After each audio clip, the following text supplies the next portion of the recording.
host Priyanka Deo, reporting live from New Delhi, and I'm super excited because we have registered attendees from over 50 countries here. I believe it's 52, if not more. We're on day 2 of India Global Week. Many more sessions coming up, but let's go right in. If you have any questions, if you have any thoughts, please use the hashtag #BeTheRevival and post them up. I'm tracking them right here, so hopefully we can get to some of your questions. With that being said, our next session, the Indo-Pacific Narrative runs deep, including conduct in the China Sea, policy framework, and ASEAN, the Association of Southeast Asian Nations. With this in mind, can the India-Australia partnership be strengthened in the Indo-Pacific region? What will it look like post-COVID-19, and what new alignments can emerge between India and Australia? Let's talk about it more in this session, Partners in Revival, Giving Meaning to Ambition. The session's industry partner is Newland Global Group, and it's presented by Trade and Investment Queensland, Society Australia, Australia-India Business Council, Asia Link Business, Global Victoria, the Chamber of Commerce and Industry West Australia, Australia-India Institute Delhi, and Indian Link. I now give it to the moderator of this session, Ms. Melissa Conley-Tyler, Research Fellow, Asia Institute, the University of Melbourne, to begin this session. Ms. Melissa, the floor is yours. Thank you very much. I acknowledge I'm broadcasting today from Wurundjeri land of the Kulin people from Melbourne, Australia. And it's a great pleasure to welcome you to the Australia stream of India Global Week. Congratulations to India for putting on a superb global event. I got to tweet that I was on the same program as both the Prime Minister Modi and Prince Charles, which was a first for me. I enjoyed that moment. And thanks to all the partner who's particularly focused on the Australia-India stream. So to Newland Global and all the partners who've made that possible.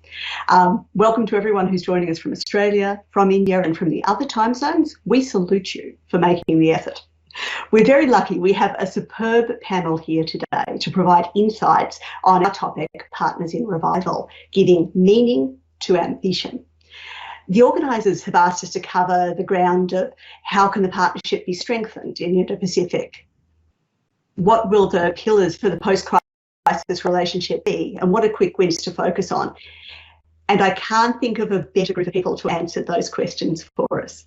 So we have here today 2 ambassadors, Ambassador Harinder Sidhu and Ambassador Navdeep Suri, who between them, I understand, have 66 years combined diplomatic experience, which I thought was extraordinary. Most recently, most importantly for our discussion today, Ambassador Sidhu was Australia's most recent High Commissioner in New Delhi, and Ambassador Suri has served as High Commissioner in Canberra. We also have Rory Medcalfe, who has been a diplomat, has been an intelligence analyst, but I think, like me, found the world of think tanks and academia too heady a freedom to leave behind. So he was previously at the Lowy Institute, and these days he's head of the National Security College at Australian National University. And I think if I was going to say, one person who's done as much as anyone to move the conversation on Australia-India relations, it would be Rory. So welcome to you all. And this is a good moment to unmute. Oh, yes. Great to be with you. Excellent. So I'm going to get us started by nice and simple one. Okay, we were talking about ambition and how do we give meaning to it. So I'm going to go around and just ask in a sentence, what's your ambition for an India-Australia relationship? So Ambassador Sidhu to start. Oh, with me? Well, hello, Melissa, and it's a real pleasure to be here today with everyone. I've said this before, and actually this is an idea that I thought through quite a bit when I was High Commissioner, which is really my ambition for the relationship really is for Australia and India to be amongst the 2 strongest partners in Asia. And I actually do think that that's achievable. That's something we should aim for. Fantastic. 2 strongest partners. Yes, and I think it's actually, yeah. Hi, Melissa. There's a bit of an echo, but I hope I can deal with that.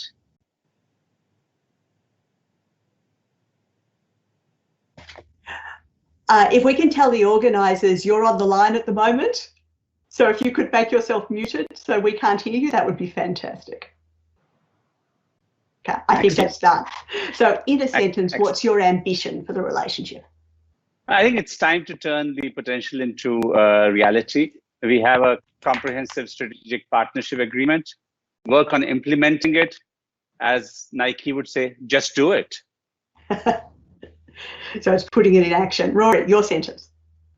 So I really like Navdeep's really pithy three-word sentence. I'd slightly elaborate on that and really say that it's about living up to our full potential as two different but very complementary democracies in our shared Indo-Pacific region. So those are high ambitions, living up to our potential, two strongest relationships, and really just do it. So what I'd ask next is, do you think there has been a revival in the relationship? That's something that we're looking at. Do you think it's happened, and why do you think there might have been a revival? So again, I'll just go in the same order. So Harinder, to start with you. Yeah, I think, well, we've seen, Ambassador Suri mentioned the comprehensive strategic partnership, and that's actually a marker of what I would say is the highest point the relationship has been in history. And so it's more than a revival, actually. It's quite an elevation we've seen. And I think what we've a really serious, we're on a whole new foundation now in the relationship. So, and the reason for that, I think, is that we've got, for the first time, we've always had shared interests between Australia and India. You know, we're both democracies, we're both Westminster democracies, we play cricket, but that's never been enough of the glue. What's actually driven what we have now is a few dynamics that have just come together at the same time. One is there's a lot more strategic alignment between us. We both are now talking about our strategic interests as being in the Indo-Pacific. The second is actually a much an outward focus by both countries that has got us to really notice the other a lot more. So, you know, India's expansive foreign policy, I think, that has now started to take Australia in, the whole Act East idea has actually been very significant. And finally, I do think that it matters that the numbers of Indian origin students, migrants, workers in Australia have brought real texture to the relationship. It's no longer theoretical, it's real. People have real connections between the two countries. So I think that that's what's driven this elevation. Thank you. Navdeep. Yeah, I think there's no doubt that we are on an entirely different trajectory from what we've had previously. And if I could say say three reasons for that, over and above what Harinder's mentioned. One is the intent being shown by the leadership in both countries. The fact that we've had the first virtual summit ever between Prime Minister Morrison and Prime Minister Modi, the fact that it was deferred twice, once by the bushfires in Australia and once by the coronavirus, and yet it went ahead. I could think of other times in history when these two reasons would have been good enough to shelve it for quite a considerable time, yes. But that was not allowed.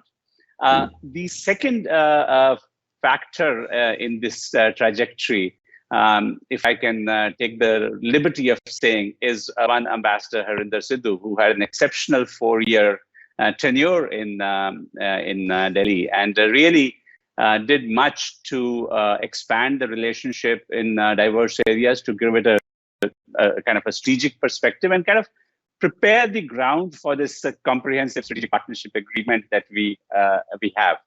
I remember when I was in Canberra, and we would sometimes talk, Harinder and I, that it was like both of us were batting for the same issues, for the same causes, which was the desire to have a much stronger relationship. We got the first Australia-India naval exercises started back then. We had our first white shipping agreement that laid the base for maritime domain awareness issues and so on. We did perhaps one of the largest cultural festivals ever, called Confluence, and it was really aimed at bringing the people together. So it's great to work like that. And I'm so happy that the government's chosen the formidable Barry O'Farrell to come in Harinder's wake, because he's really inherited quite a platform to build upon. And the third, I really think, is the China factor. The fact is that both our countries are truly fed up with the egregious behavior of the Chinese over the last few months. It's almost unmindful of the fact there's a pandemic raging around the world, and while there's a pandemic raging and real people are facing real heartbreaking issues, economies are going down the tube. You have a country that is flexing its muscle in Taiwan, in Hong Kong, in Philippines, in Vietnam. In India, we see it, everything from the South China Sea islands to the outposts in Ladakh. It is almost pathological, this avarice for acquisition of additional real estate that we are seeing being demonstrated. And I think what it has done is given us that sense of urgency that this is the time that we must come together in concrete ways, because otherwise China will keep picking up individual countries that are smaller or less powerful and keep intimidating them. And I'm quite a fan of the firm position that Prime Minister Morrison has taken.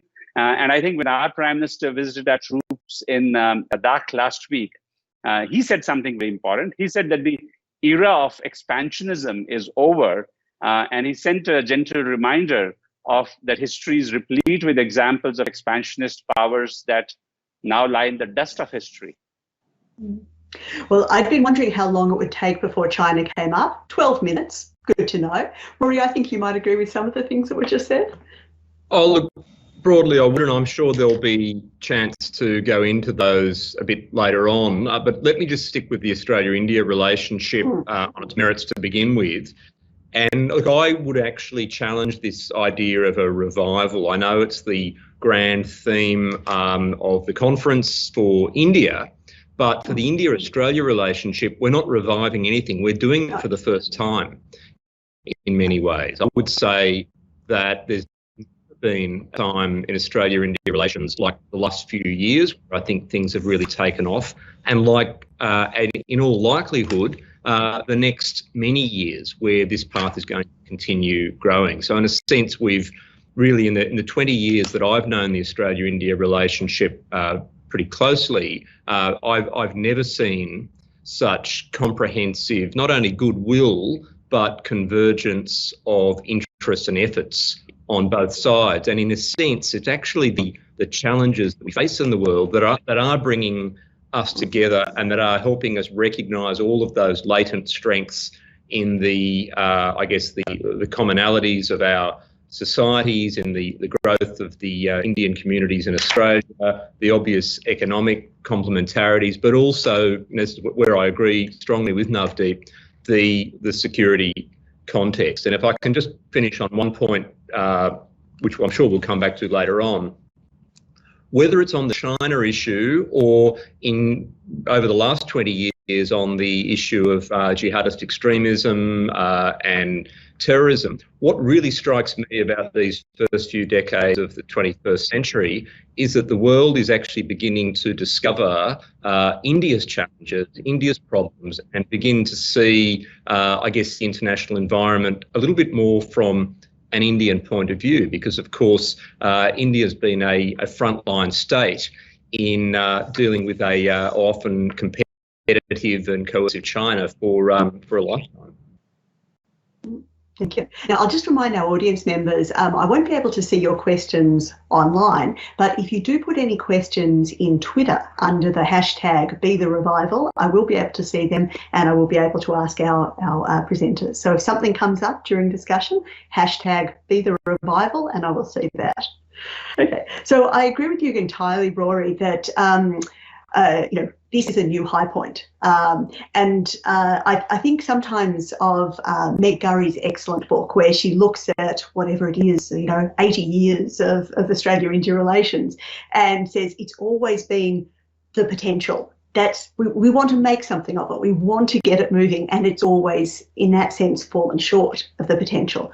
So my next question to everybody is, how can we realise this potential more? What are the barriers that we need to overcome to realise the ambitions that we have? So again, I'll start with you, Harinder. Thanks, Melissa. The one part of the relationship where we continue to talk about potential is actually the economic relationship. And one of the risks I think we run is that we don't actually achieve the full potential of the relationship, notwithstanding the strong strategic alignment that both Navdeep and Rory mentioned. But actually that we don't get there because we don't have the glue that deep economic links actually give us. Now, you'll be aware of the India economic strategy that Peter Varghese put out a couple of years ago. He said the same thing. I think that unless and until we actually build that relationship to something seriously substantive, we won't even fully recognise the potential in the strategic relationship. I'll give you a second barrier that I really encountered when I was in India. It was very stark for me. And that goes to understanding each other on our own terms. It's interesting that Rory mentioned that the world is starting to understand the security and strategic challenges that India faces. I think that's true. But we continue between our two countries, I think, still to see each other one-dimensionally. Where, Australia tends to see India, just because it's large, as a sort of tendency to see it as the next China, a large, rapidly growing economy. And we really have to see India on its own merits and see it for what it is. It is a unique and different place, and we'll only succeed if we do that. Similarly, I think there's a tendency on the Indian side to see Australia in slightly two-dimensional terms as either some sort of British outpost in the Pacific or as a proxy for the United States, or depending on who you talk to, a client state of China. Those are it's very I'm being caricaturing these perspectives, but what it does illustrate is that there is really a need for us to understand each other as we are, and only from then, I think, can we actually build the relationship we're looking for. And what do you think is most effective in overcoming those two barriers that you talked about in terms of the economic side, but also deepening and getting a three-dimensional view of each other? So I think on the economic side, I think there's two things. One is actually really having a common perspective and a common view about what economic growth, what the pathways for economic growth and for bilateral economic engagement look like. And I think that we still don't have a common shared view about what that needs to look like. The worry that I think I have as I see both countries reacting to the COVID crisis is a move to insularity, which I think is swimming in the wrong direction. And that's something that we have to overcome. On the understanding piece, I think the way to get across that is actually we're on the road to that. And that really just comes from deeper engagement, more interaction. Sort of more threads in the tapestry, that you really need to have so that the picture is clearer for everybody. I think, and that I think will just take time. It won't happen overnight. Thank you. Well, and the same question to you, after that, how do you think this potential can be realised, and what are the barriers we have to overcome? Let me look at it from 2 or 3 different levels. One is on the economic side. I couldn't agree more that there is much more that we could do. I feel that much of the discourse from the Australian side perhaps had focused on commodities, whether natural resources or agricultural products or others, and not really playing to Australia's real strengths in the field of technology and niche areas and so on, and to see how those could be married with the scale that India offers. given the fact that so many countries around the world are trying to diversify their supply chains and reduce the dependence that had come about on one single market, which was China, I think the opportunity to look at creatively at diversification for Australia towards India and vice versa. Really, it's a challenge that presents us with an opportunity now. How can we do that? I found it very interesting that the Japanese have offered a substantial fund grant to companies that are trying to diversify away from China. Is Australia looking to do something similar for some of its companies, for example? I'd love to see some of Australia's large and very active super funds to invest more in India. And again, because they are currently so heavily invested in China and elsewhere, whether they would look at that as part of a proactive diversification strategy.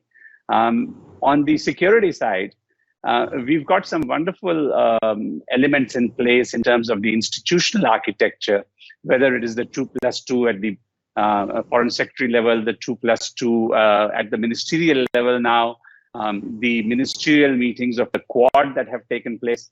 I think we really need to try and activate these and not just for the substantive part of what they can achieve, but also the signaling that they provide that to adversaries. And the final point, I think, is start playing in the other guy's backyard a little bit, and see whether we can collaborate more in those areas. But I did want to conclude this on a slightly different note, recalling Julius Caesar and Brutus, that there is a tide in the affairs of men, which taken at the flood leads on to fortune. On such a full sea are we now afloat, and we must take the current when it serves, or lose our ventures. And I have deliberately left out the bit about being stuck in the shallows and in miseries, because I take a very optimistic view of the future. A sense of the momentum that is there and taking the tide. Yeah, absolutely. Rory. Well, I think Navdeep is definitely talking about the Indo-Pacific tide. So that's a fine metaphor. Look, I guess I see in the obstacles and the opportunities, I'd make 2 points.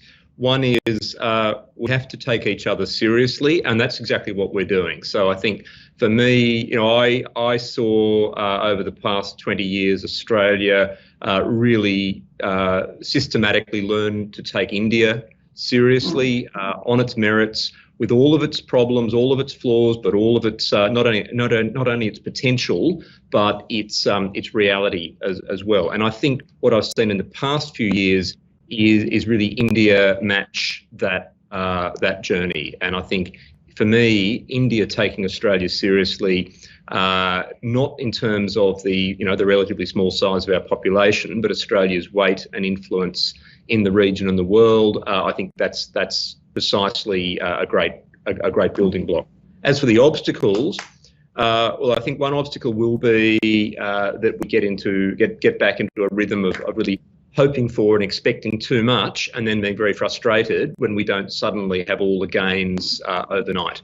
It's going to continue to be a long match. It's going to be a test match. It's going to be a raga. Use the analogy you want. This is not a two-minute wonder. So we have to be realistic about that. Mobilising all the dimensions of our societies and our politics as well, with respect to the excellent diplomats within sharing the stage now. This is not a job for diplomats or officials alone. And so, again, harnessing the diaspora communities, the business community, science and technology, I think this is all going to be essential, and particularly getting cut through at a political level so that Australian and Indian parliamentarians are just as familiar with and comfortable with one another as they are with parliamentarians of any other culture or nationality. So I'd see those as some really key points moving forward. Thank you. Now, I'll remind our listeners that if you would like to ask a question, I will see it if you put it on Twitter, #BeTheRevival, and I am monitoring, so any questions that come through, I will make sure they're part of the discussion. So I suppose what I wanted to do then is look at some of these areas, you know, some of the different parts of society that we want to mobilise and harness to try to build the relationship. And I want to look at them in turn and just get a sense of, you know, what are the barriers, what would be suggesting to them, advice on where they should focus and any quick wins that they might look at. So I might start with the economic side because as I think Harinder said, as we all recognise, that's a key part to everything else. Unless you have a strong economic relationship, you don't have as much balanced to be working with. So if you were talking to business people, and I'm thinking both Harinder and Navdeep, you have just talked to many business people in this situation, what advice do you give them? Are there quick wins, or, you know, what particularly should they be focusing on? Shall I go first? Yeah. Yeah, please. So I always bounce off. I would bounce off Rory's advice, which is this is a long game. You know, there are no quick wins in India. In fact, there are no quick wins really in business anywhere. If you are really serious about doing business with another country, then you will invest in it. I think that to some extent, Australia's been very fortunate in the last 20 or 30 years that we have been able to establish strong economic relationships by dint of particularly our commodities relationships, where you don't need to be on the ground and invest as heavily in engaging, understanding and building the business. But I think that really all that low-hanging fruit's more or less been harvested now. India is a marker of a longer-term relationship, one that will actually reap very large rewards down the track, but they won't come about without effort. So the advice I always give people is to understand what you're engaging with, take it seriously, and keep coming back, you know, because that's really what will deliver the returns. So we have to, as Australians, I think, conceptualize economic relationships slightly differently and engage. That's the sort of advice I would give Australian business. I'm sure Navdeep's been giving similar advice to Indian business. I'm usually a skeptic in terms of what governments can do, and much more bullish on the capacity and farsightedness of the private sector. But I have to say that in the case of Australia-India relations, it's the government that has been shining the light through the India strategy reports and really articulating the sectors which hold the greatest promise, whether it's in the Peter Verghese report or previous documents indeed that have come through. And I don't know whether is it that the private sector giants of Australia got so seduced by the attractiveness of the Chinese market that they were able to do a lot more there. And the fact is that India is hard. Even with the ease of doing business measures that Prime Minister Modi has taken and various state governments have taken, there are still issues. But those issues are not uniquely difficult for Australian entrepreneurs alone. Indian entrepreneurs also face the same issues. And the fact is that many a country has come into India and demonstrated that you could make money successfully in the Indian market. So I guess I would encourage the private sector, not necessarily to lead from what the government is saying, but to unleash their own animal spirits a little bit more and look at the opportunities that India offers. Excellent. Well, and on that, if I can, the way that government has been encouraging, what is the situation with India's Australia economic strategy that Ambassador Aniwadwa was working on? I know that was originally going to be, or hoped to be launched when the visit would have taken place. What's the current state of that? I would have to talk to Ambassador Wadhwa on that, because I am actually not directly in the loop on that, but I know that he's completed a fairly ambitious report, and they hope that they can release it soon. I certainly hope it will be a forward-looking document. I know that he has been advocating a much more liberal approach from the Indian side in terms of some of the areas that have been of concern to Australia. But it's also got to be realistic in terms of the reality of Indian politics and how it faces up to challenges in our small scale agriculture or dairy industry or others. So I hope that report will create an additional pathway. But I what I really would like to see is, and I know that Harinder has worked on it and others have.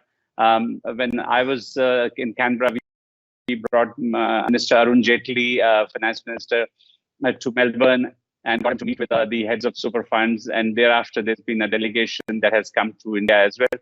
I'd love to see more engagement between businessmen and entrepreneurs and financial sector companies to see how they can connect much more effectively, to see whether the government's role as a catalyst, which creates the platforms that enable something that Australia does quite well, and from the Indian side, CII and FICCI do a reasonably good job of creating those opportunities for businesses to get together and explore where can they work together. Excellent. Well, I might move to Rory now. So the same sort of question, if you're talking about people who are in the foreign policy, security area, I mean, what do you think are the areas that should be the main focus at the moment? And again, are there any quick wins? Well, I think we've seen a fundamental change now in the past 20 years. So Australia and India, really across the full spectrum of security issues, I now think see one another as part of the solution. There were times back in certain moments of the 20th century that we don't need to talk about, where we occasionally saw each other as part of the problem, but that is fundamentally gone. And so I guess the quick wins are really not a choice. They're a necessary response to this disrupted, changing strategic environment that is jeopardising the interests of so many countries, that is jeopardising Australian and Indian interests in different ways, and that quite a lot of issues is related to the coercive use of Chinese power. That's not the only issue, but it's certainly the biggest one. And so I think I'd almost put your question in reverse and say, in what areas should we not be collaborating in security? And there's barely anything that I can think of in that regard. And so we already see this very promising roadmap that's come out of the comprehensive strategic partnership announcement by the Prime Minister recently, where you've got substance on almost every issue, from maritime security to cyber to intelligence to space to critical infrastructure and minerals, areas that are actually all security issues now. So the big question will be, where do we concentrate our effort during the different phases of this journey? Because, of course, we can't do everything at once. And I think to some extent that decision will be made for us by the strategic dynamics of the time. And so I would emphasise what can we do for our maritime surveillance picture in the Indo-Pacific, especially the Indian Ocean? What can we do in cyber security? What can we do in, I guess, those areas where we're countering coercion? And I think in many ways there's going to be a blending of the economics and the security dimensions on those issues using this new buzzword geoeconomics, because in a sense, good security is going to be good economics if we take a long enough time frame. Understood. And we may invite it to Malabar, just saying. Yeah, and we shouldn't get obsessive about that. I've always said that the best thing about the Quad is that it makes the world safe for trilateralism and bilateralism, because it attracts all of that Chinese wrath, whereas actually a lot of the great work's happening in other aspects. But certainly our navies should be training together in all sorts of configurations, including the Quad. Excellent. Well, we have our first question in, which I'm delighted with, if I can. So we thank you to Sidhu Potukuchi, who has given us a question about what do we see as the potential for partnership between Australia and India in handling matters important to the Pacific Islands. So environmental, social, cultural, food security, as well as issues around ethnic Indians in the region. So who'd like to have a go at that one? Rory, go ahead. After you, Navdeep, or Harinder. I was actually, I just first want to make a point on what Rory said, that in terms of the quick early things. I think the fact that we now have the mutual logistics support agreement, we should move quickly to actually do something with it. And again, both for the purpose of getting used to the idea of working on those things, and to send the kind of signal that we wish to send bilaterally across. But on the Indo-Pacific and I think the Pacific Islands in particular. Pacific Islands in particular, Australia's had a long-standing presence over there, a long-standing engagement, and India has also stepped in with its own. We did the summit last year or 2 years back with the Pacific Island states, and it's a relationship that is beginning to grow. We've sent ministers to pretty much every single state over there. We've got some capacity building programs taking on, but we are nowhere close to the kind of footprint that Australia has traditionally enjoyed. And I think it really provides an excellent ground for us to work together. Particularly, again, and I hate to keep bringing up our northern neighbor, but when you hear of islands being bought up for relatively paltry sums of money, and the kind of presence that is being established in very small and vulnerable islands, I really think that this is an area where we could do meaningful cooperation, and I wouldn't be surprised if we saw it happening fairly soon. Does anyone else want to come in on that? Okay, I'll just quickly pick up on Navdeep's point there, which is that one of the things we can do is to work in different combinations. And so the Indian diaspora populations really are not widespread across the Pacific Islands once you get much beyond Fiji. But that's not to say that we can't use each other's strengths where that is the case. So perhaps not right across the Pacific, but certainly in some targeted places that there might be some use in working together. And we've actually seen a lot of this happen already. For example, in terms of humanitarian disaster relief in cyclones, we have actually worked together. This is where the mutual logistics support agreement can become useful.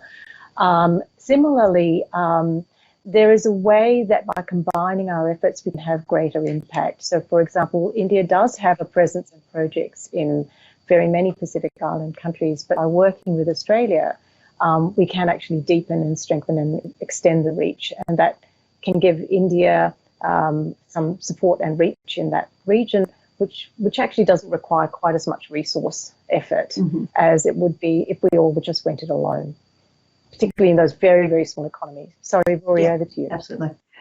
No, I would just add to both of those useful interventions that if I would also look at the similarities of the challenges that Pacific Island states face and some of the Indian Ocean island states face as well, and the scope for Australia and India to share their experience, to share notes, and perhaps to support one another in what each of us is doing to support governance, environmental protection, sovereignty in each of these oceans. Because in fact, particularly if you look at, for example, the impact of a lot of China's influence in both those parts of the Indo-Pacific, there are parallel stories, and in many ways the Pacific can learn from the experience of countries like Maldives, where India obviously has been a very interested observer in all.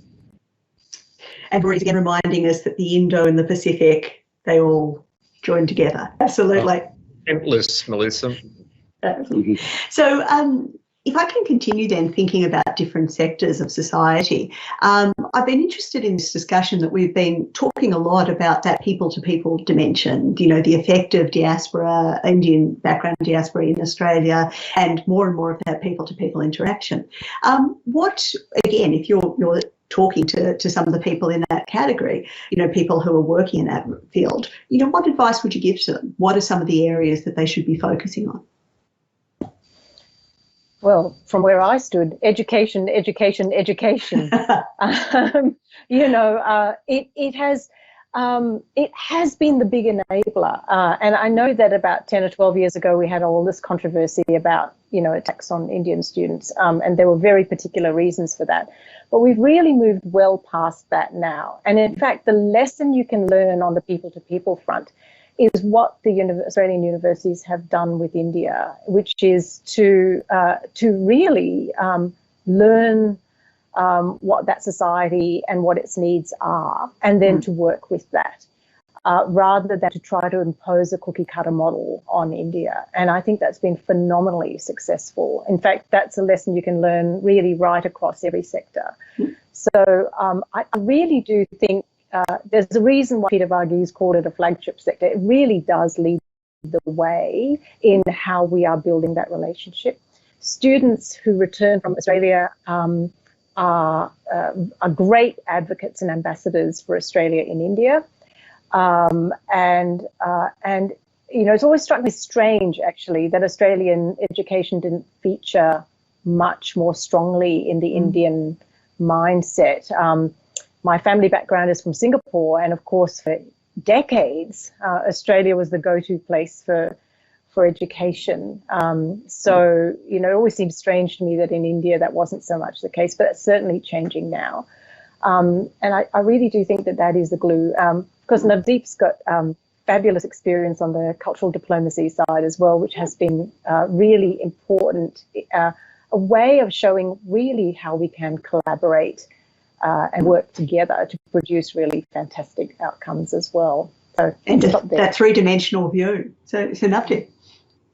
Well, I think apart from that, you know, the Americans have done this fairly well, which is that young Americans have been coming to some of the tech firms in Bangalore and other places and doing internships and even coming to work for a while.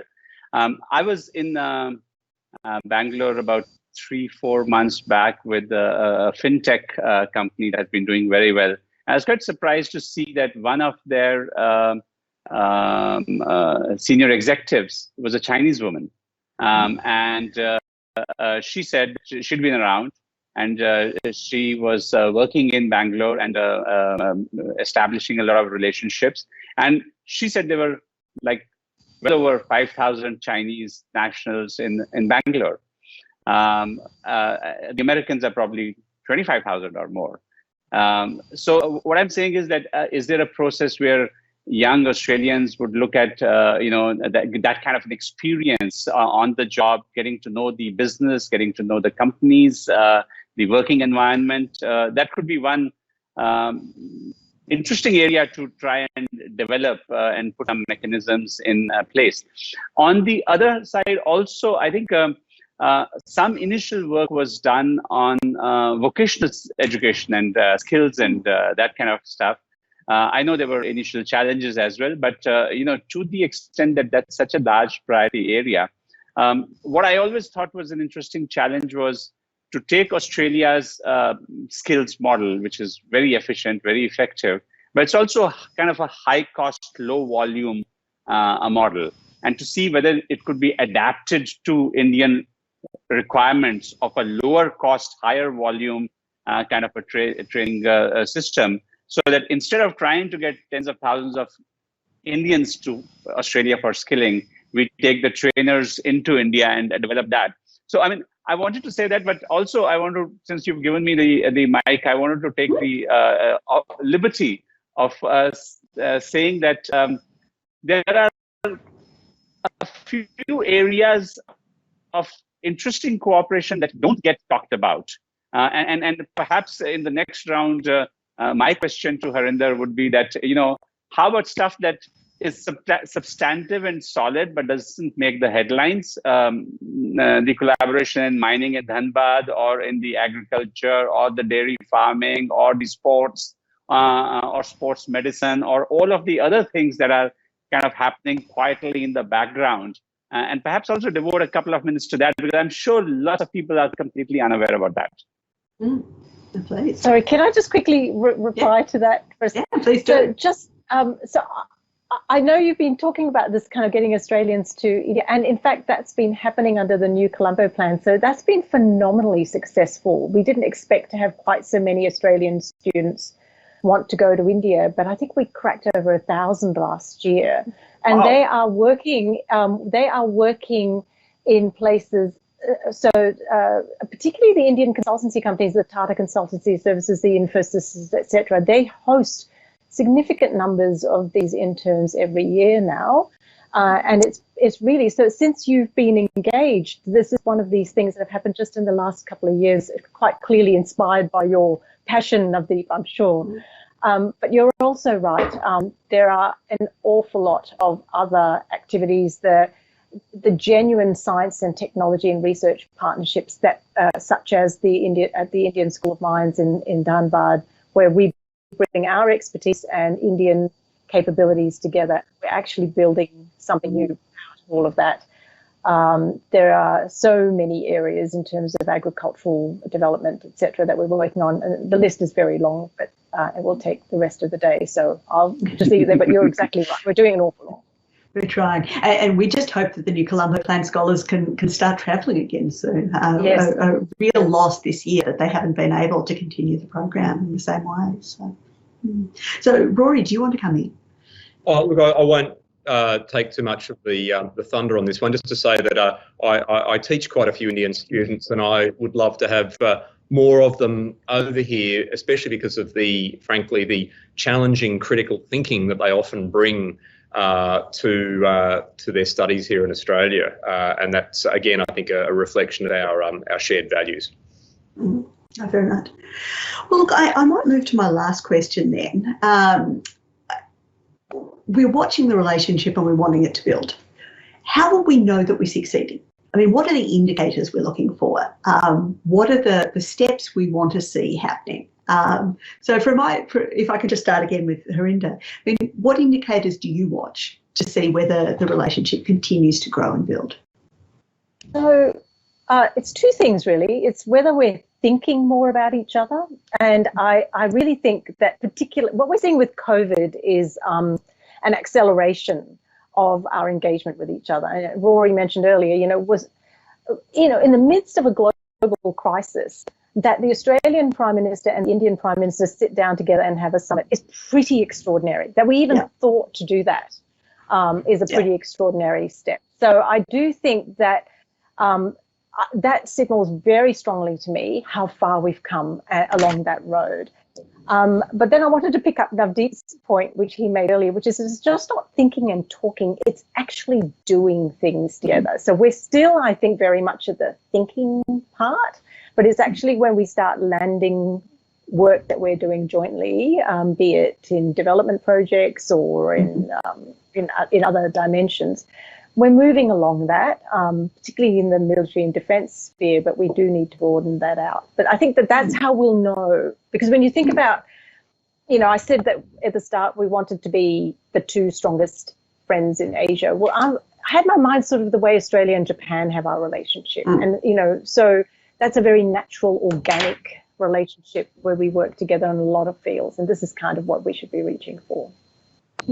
Absolutely. Navdeep. Diplomacy is hard to quantify, but to the extent that you can, I'd love to see much more investor interest from Australia into India as one.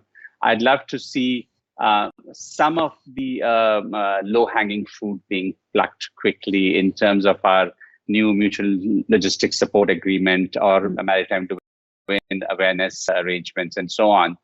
Because I think the timing is very good to do that, and both sides' leadership is, strike it while it's hot, We've got a momentum behind us, and this is really make the next 6 months count is what I would say, and try to tick several of those key boxes over the next 6 months so that you've really got deliverables that show the intent. And do they need to be public ones? Do they need to be in the newspapers, or is it more that we're seeing that happen behind the scenes? Well, some of them should be public. You don't have to disclose all of the details. There is no reason why, because to me, as I said, some of this, what's happening currently, whether it's coercion or other words, it's psychological as well. And that is why I think the kind of signals that emanate out of a growing relationship on the defense and security side, and including on the economic side, in terms of those diversification strategies and so on, there are messages out there that will not be missed. And you, Rory? I would actually pick up directly from what Navdeep said there, because for me, a measure of success is that we're natural partners, not just bilaterally, but with other groupings now in this region to deal with the big challenges of the time, and that I guess we almost automatically find convergence and solidarity on some of these big security issues. I like the way that I think, as we just heard from Harinder, that Australia and India now think of each other in that first rank of partnerships. We automatically look at how one another will assist on a particular issue, and we're open to one another's interests and sensitivities. It is hard to quantify, but if we get those things right, then all of the rest will follow. And I guess just one last word of caution, if you like, and that is again about making the ambitions realistic enough that we can also cope with disappointment, so that we've got enough buffers, because there will be shocks. There will be moments where we have, minor manageable differences, but we have free press and we don't want these things to get out of hand. I'm confident that we're building up those buffers now because it's going to be a very disruptive decade for both our countries. And I think, Australia and India are now going to be in really the core group that is part of the solution. A disruptive decade again ahead? Yes, I think we can probably all agree with that comment. So look, I'd like to thank the speakers so much for sharing their time and their insights today. As I say, we were very, very lucky to have such a distinguished group. So Ambassador Harinder Sidhu, Ambassador Navdeep Suri and Professor Rory Medcalfe, thank you so much for joining us. Thank you to the sponsors of this stream, the Australia stream. So to the Newland Global Australia-India Institute at my university, the University of Melbourne, AsiaLink, where I used to work, Australia-India Business Council, Asia Society, Indian Link, Trade and Investment Queensland, Chamber of Commerce WA, and Global Victoria. Now, please don't leave. There is another excellent session coming up, moderated by Natasha Jarbaska from Newland Global. It's looking at reviving manufacturing, co-innovating, co-collaborating, and co-creating in the Indo-Pacific. So we're supposed to leave you 5 minutes to go, get your cup of tea, whatever else you need to do. Be back in 5 minutes for the next session. Thank you all very much. Thank you. Namaste, hello, and welcome again to India Global Week. That was a great session. A huge thanks to our wonderful moderator and panel. We have many more sessions coming up, many exciting discussions. These are for you. And just realized we have attendees, registered attendees from 52 different countries. That's thousands and thousands of people coming together. So this is truly India's global conference. If you're an audience member, if you're a registered attendee, if you are watching the conference, leave your thoughts, leave your questions, leave your concerns on social media using the hashtag #BeTheRevival. With that being said, we're going to go straight to our next session coming up in just a few minutes. I'm your host, Priyanka Deo. Stay tuned here on India Global Week 2020.